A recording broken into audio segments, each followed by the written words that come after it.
At the start of the movie, Dodge sits in a futuristic-looking waiting room of a company named Tiro Fund. Dodge is a real estate developer in Detroit who's drowning in debt and is very close to being financially ruined. The main cause of his financial woes is a bad investment that he made by purchasing a rundown, high-rise office building called the Carrington that he hasn't been able to sell. The building is in such terrible shape that Dodge hasn't been able to attract tenants, and he doesn't have the money to make improvements to the building. Adding to Dodge's financial pressure, his wife Val is pregnant with their first child. A secretary informs him that the company's chief, Miles Sellers, is ready to have a meeting with him. Dodge enters Miles's sleek, ominous-looking office. The chief somehow knows the poor financial background of Dodge. Miles calmly tells him that he can become a multi-millionaire if he plays a game, which is basically a homicidal hunting spree.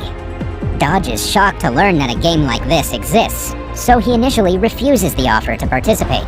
But Miles manages to convince him with the lucrative money, and as Dodge is desperate, he eventually agrees to take part in the game.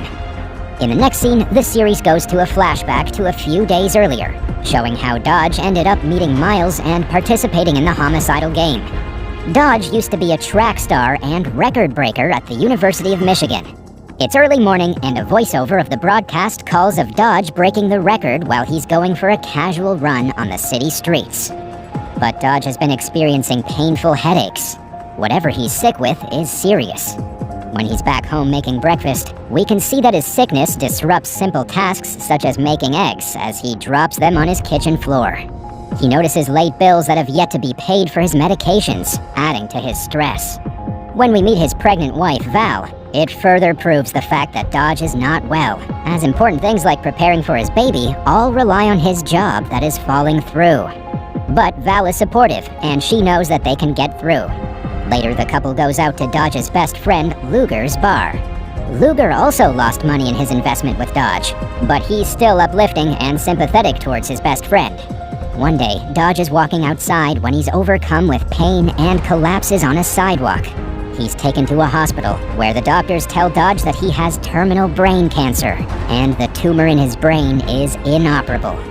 As he and Val leave the hospital in despair, a hospital nurse gives him a business card for a company called Tiro Fund. The nurse tells Dodge that the company supposedly helps those with terminal illnesses that are financially struggling. When Dodge tells Val the news about his diagnosis, she's also understandably devastated. Dodge then confesses to her that he doesn't have health insurance or life insurance because he sold his insurance to help pay off some of his business expenses. Dodge's parents are dead, Val's parents are broke, and they have no one to turn to for financial assistance. The movie then brings the audience back to the present day, where Dodge is in Miles's office. Miles begins to explain the dangerous game, where Dodge will be the hunted. It's a 24-hour hunt. Every hour that Dodge stays alive during the game, he earns a certain amount of money, and the hourly rate increases every time he reaches a certain level in the game. If Dodge is still alive at the end of the game, he can win a total of $24.5 million. All of the money will be deposited in a secret account in Dodge's name that Dodge can monitor to verify that the deposits are being made on an hourly basis.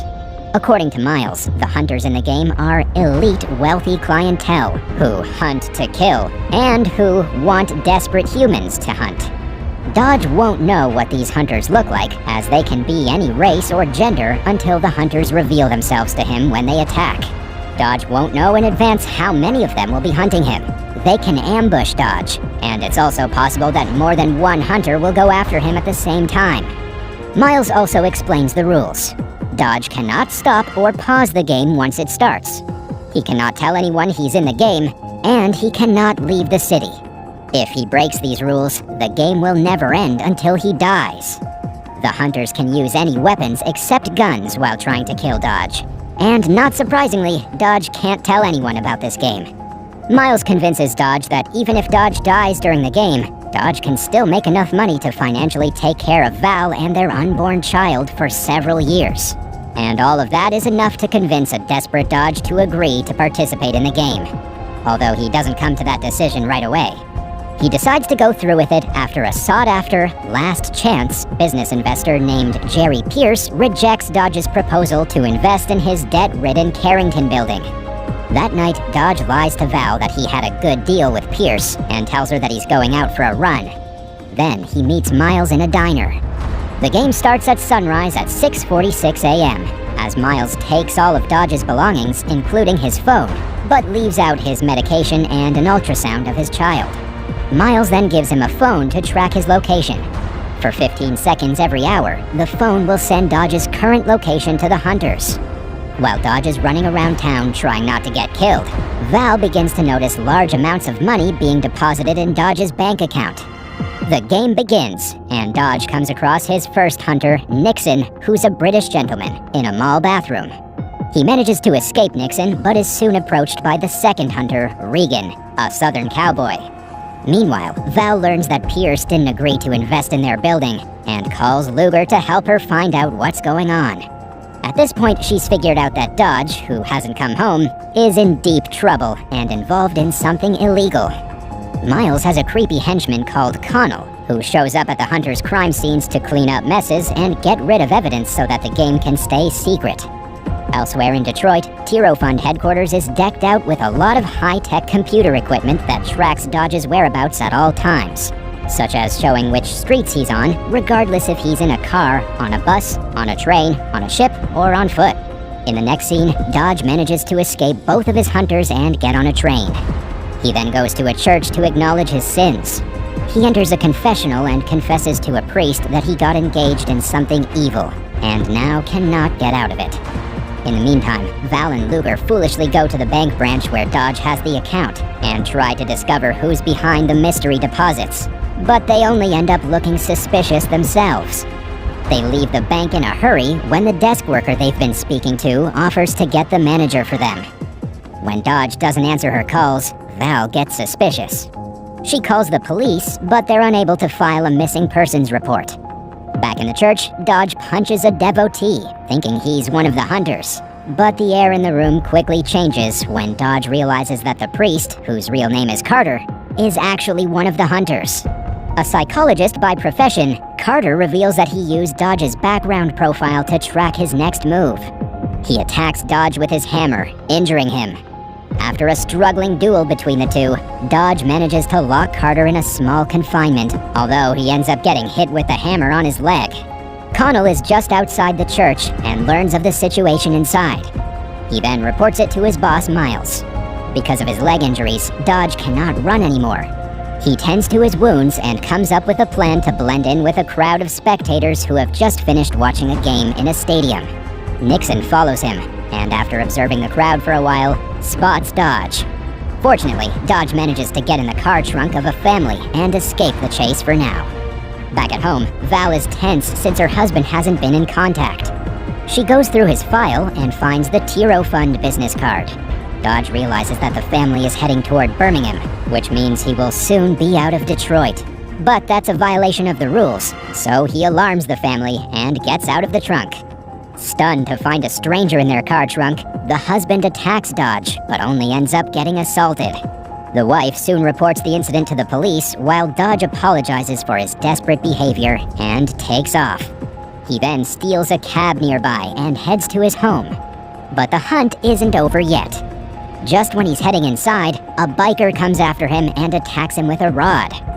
Val, who's been waiting for her husband, sees this and fearfully informs Luger. Dodge quickly gets into the cab and escapes while the biker chases after him. The biker turns out to be Carter. Dodge speeds up the vehicle, crashing into a tree nearby, but saving himself from any serious injury. He then kills Carter when the psychologist threatens to sexually assault Val. Connell learns of the situation and takes care of Carter's corpse. He then updates it to Miles. Meanwhile, Val follows the business card and goes to the location mentioned on it, only to find the Tiro Fund building empty. Next, Dodge is still being tailed by Regan, so he gets on a tour ship. But he still needs to put on a fight when he realizes that the stewardess on the ship is another hunter named Kennedy. She's a martial arts expert, so she effortlessly has the upper hand in a fight. But just when Kennedy nearly kills Dodge, he manages to set her clothes on fire. Later, he manages to throw her into the waters as he escapes on a nearby bridge. In the following scene, a couple of thugs get a hold of Dodge and his phone, which shows a bank account with $15 million. They identify that Dodge's medication is fake, to Dodge's surprise. But the thugs just want money, and when Dodge tries to explain to them, he only gets beaten real bad. The commotion is interrupted by the fifth and final hunter named LBJ, who initiates a shootout, killing almost all the thugs. But when LBJ is about to end Dodge, one of the injured thugs shoots him from behind, killing him. This gives Dodge the chance to escape, but he's soon pursued by Nixon. Connell arrives at the scene and begins his usual job to clean up the mess and avoid getting caught by the authorities. Next, Dodge merely escapes the chase and then goes to the hospital where a nurse confirms that his medicine is fake and that there are no records of him ever being admitted there. He calls Miles, who admits that Dodge does not have a terminal illness and had been set up to accept the game. Miles reveals that Luger is the one who accepted $50,000 to drug Dodge and explains that the rules still stand. Dodge quickly calls Val and lets her know that they were outplayed and his cancer isn't real. He explains that Luger is part of this play and alerts her to stay away from him. But soon after, Val is kidnapped by fake police officers and taken by Miles as a hostage. Next, Dodge sets traps for the remaining hunters, Nixon, Regan, and Kennedy, in his dad's old construction shop. The three of them arrive and go after their prey. The first one to brawl with Dodge is Regan, who gets his hand trapped and bloodied with a beam. Kennedy then goes after her prey, but is shot dead by Luger, who just happens to be there at the right moment. Luger then explains that Miles was just bluffing about him drugging Dodge. The pair then gets outside the building, but not before Dodge blows up the shop, killing Regan. In the meantime, Nixon escapes. When Connell arrives to clean up the mess, Dodge attacks him and demands to know where Val is. Connell reveals Miles had set up their base at the Carrington, Dodge's failed high-rise development. Wasting no time, Dodge heads to the Carrington and finds the building abandoned and Val tied up. The couple finally embraces each other, but their reunion is cut short by Nixon. He chases Dodge to the rooftop, and in the ensuing fight, Dodge falls off and hangs from the building's ledge. Nixon prepares to kill him by stabbing his hand, but he sees the sunrise, puts his weapon away, and politely helps Dodge back on his feet. It has been 24 hours, and the game is finally over. Nixon then congratulates him for a good game before walking away. Val reunites with Dodge, who gets a final call from Miles, telling him that he has won the game and the money.